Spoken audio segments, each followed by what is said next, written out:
பாட்டி, நீ இப்படி உட்காந்துக்கிறது பார்க்குறப்ப கேவலமா இருக்கு.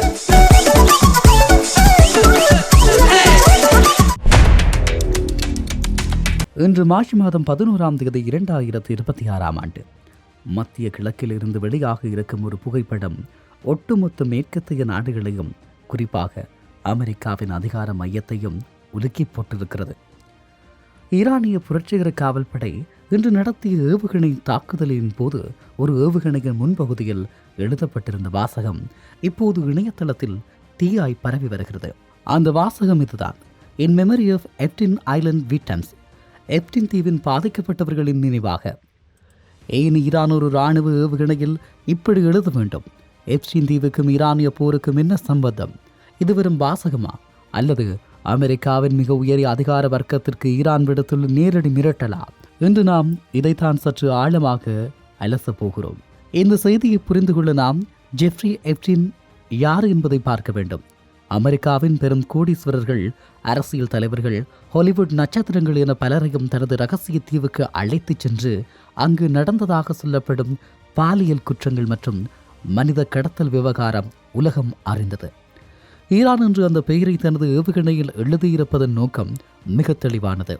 எங்களை நாகரிகமற்றவர்கள் என்று சொல்லும் அமெரிக்காவை, உங்கள் தலைவர்களின் ஜோக்கியத்தை என்ன என்பதை நாங்கள் அறிவோம் என்கின்ற உளவியல் தாக்குதல் இது. மேற்கத்திய நாடுகளின் அறநறி போலித்தனத்தை உலக அரங்கில் ஈரான் இதன் மூலமாக எள்ளி நகையாடியிருக்கிறது.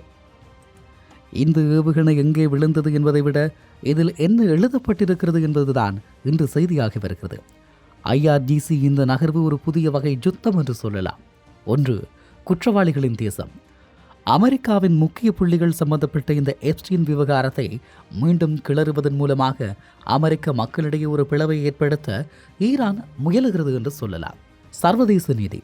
பாதிக்கப்பட்டவர்களின் நினைவாக என்று எழுதியதன் மூலமாக தாங்கள் ஒரு நியாயமான போரை நடத்துவதாக ஈரான் உலகிற்கு பறைசாற்றுகிறது. அதே நேரம் இது ஏதோ ஒரு வீரர் உணர்ச்சி வசப்பட்டு எழுதியது அல்ல.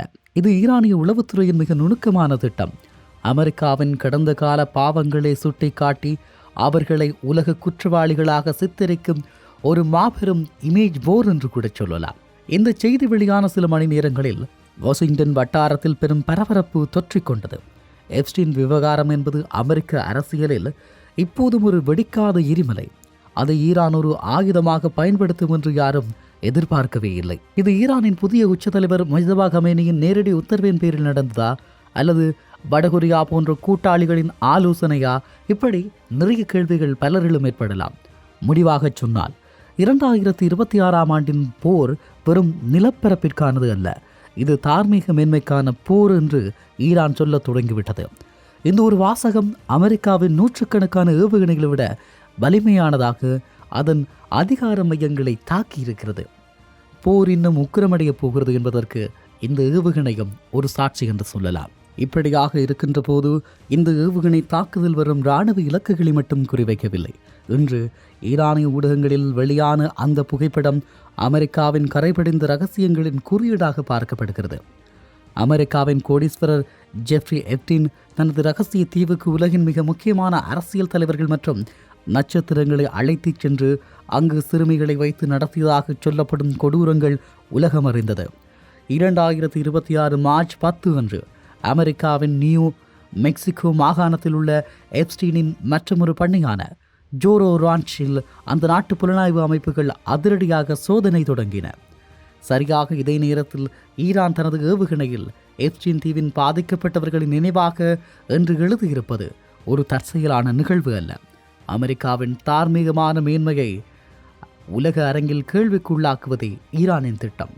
எங்களை நாகரிகமற்றவர்கள் என்று சொல்லும் அமெரிக்காவை, உங்கள் தலைவர்களின் ஜோக்கியதை என்ன என்பதை நாங்கள் அறிவோம் என்று ஈரானின் இந்த உளவியல் தாக்குதல் மிக அப்பட்டமாக வெளிப்படுத்தி நிற்கிறது என்றும் சொல்லலாம்.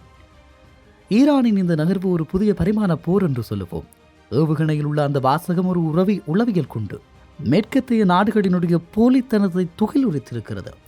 அமெரிக்கா ஈரானுக்கு எதிராக மனித உரிமைகளை பேசும்போது ஈரான் அதற்கு பதிலாக எப்ஸ்டீன் விவகாரத்தை காட்டுகிறது. இது ஒரு மிரர் அட்டாக் என்று சொல்லலாம். அதே போல அமெரிக்க அரசியலில் பிளவு. எப்ஸ்டீன் தீவு விவகாரம் இப்போது அமெரிக்க மக்களிடையே ஒரு பெரும் கொந்தளிப்பை ஏற்படுத்தி வருகிறது. ஈரான் இதை தூண்டிவிடுவதன் மூலம் அமெரிக்காவின் உள்நாட்டு பாதுகாப்பிலும் குழப்பத்தை விளைவிக்கிறது.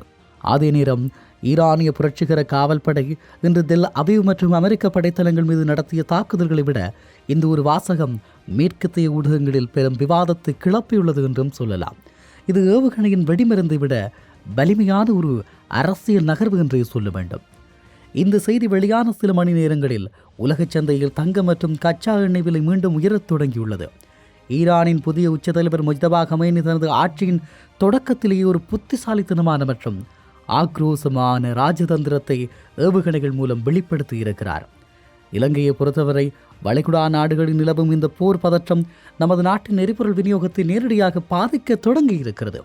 முடிவாக சொன்னால் ஈரானின் இந்த ஒரு ஏவுகணை வாசகம் அமெரிக்காவின் அதிகார மையமான பென்டகன் முதல் ஒயிட் ஹவுஸ் வரை ஒரு விதமான மௌனத்தை, பயத்தை விதைத்திருக்கிறது. எப்ஸ்டீன் தீவு என்ற அந்த ஒற்றை சொல் 2026 போரை ஒரு புதிய திசைக்கு இட்டுச் சென்றுள்ளது. அமைதிக்காக காத்திருப்போம், ஆனால் போரின் தந்திரங்களை கவனித்துக் கொண்டிருப்போம். நாங்கள் இறுதி பகுதிக்கு வந்துவிட்டோம். ஈரானிய ஏவுகணையில் எழுதப்பட்ட அந்த ஒரு வாசகம் கிளப்பியிருக்கும் அதிர்வலைகள் இன்னும் பல தசாப்தங்களுக்கு அடங்காது. இன்று மார்ச் மாதம் 11 2026 போர் என்பது வெறும் நிலப்பரப்பை கைப்பற்றுவது மட்டுமல்ல, அது ஒரு சித்தாந்த யுத்தம் என்பதை ஈரான் இப்போது நிரூபித்திருக்கிறது. பாதிக்கப்பட்டவர்களின் நினைவாக இன்று அந்த ஏவுகணையில் எழுதப்பட்ட வாசகம் வெறும் எழுத்துக்கள் அல்ல, அது அமெரிக்காவின் அதிகார மேஜைகளில் ஒளிந்து வைக்கப்பட்டிருக்கும் எப்ஸ்டீன் தீவு ரகசியங்களின் சாட்சியாக இன்று வானில் சீறிப்பாய்கிறது. ஒருபுறம் நவீன ஆயுதங்கள், மறுபுறம் ஒரு தேசத்தின் இறையாண்மை. ஆனால் இவை எல்லாவற்றிற்கும் மேலாக தார்மீக அறம் யார் பக்கம் இருக்கிறது என்ற கேள்வியை ஈரான் என்று உலகத்தின் முன்னால் வீசியிருக்கிறது. மனித உரிமைகளை பற்றி பேசும் வல்லரசு நாடுகளின் முகமூடிகள் இந்த ஒரு ஏவுகணை வாசகத்தினால் என்று கிழித்து எறியப்பட்டுள்ளன. மத்திய கிழக்கின் பாலைவனங்களில் இன்று பெய்யும் நெருப்பு மழை நாளை உலக பொருளாதாரத்தின் அச்சாணியை முறிக்கப் போகிறது. இலங்கையின் சாமானிய மனிதனின் முதல் லண்டனில் வாழும் புலம்பெயர் தமிழன் வரை இந்த போர் ஒவ்வொருவரின் வாழ்வாதாரத்தையும் கேள்விக்குள்ளாக்கப் போகிறது. அதிகார போட்டியில் தலைவர்கள் கைகோர்க்கலாம் அல்லது மோதிக்கொள்ளலாம், ஆனால் இடையில் நசுங்கி போவது என்னவோ உண்மையும் அப்பாவி உயிர்களும் மட்டுமே. ஈரான் விடுத்திருக்கும் இந்த உளவியல் செய்தி அமெரிக்காவை பணிய வைக்குமா அல்லது இன்னும் ஒரு பெரும் அழிவுக்கு வழிவகுக்குமா? காலம்தான் பதில் சொல்ல வேண்டும். எப்ஸ்டீன் தீவுகளின் ரகசியங்கள் ஒரு புறம், மறுபுறம் எரியும் ஏவுகணைகள். 2026 இந்த போர் எங்கே போய் முடியும்? சிந்தியுங்கள். நாங்கள் வாழுகின்ற இந்த அப்பட்டமான ஒரு நாகரிகமற்ற மனித போதைமைக்கு மனிதர்களின் நடுவே இந்த போர்களும் தொடர்ந்து நம்மை ஆக்கிரமித்துக் கொண்டிருக்கிறது. ஆக இந்த உலகில் வாழுகின்ற நாம் நமது வாழ்வை, நமது வாழ்வாதாரத்தை முடிவு செய்ய முடியவில்லை. எங்களை ஆள்வதாக சொல்லுகின்றவர்கள் ஆளவில்லை. அதை தாண்டி ஒரு கூட்டம் நம்மை ஆண்டு கொண்டு இருக்கிறது. உண்மையில் அடுத்த பதிவில் இந்த உலகத்தையும் நம்மையும் உண்மையில் ஆள்பவர்கள் யார் என்பதை பேசப் போகிறோம்.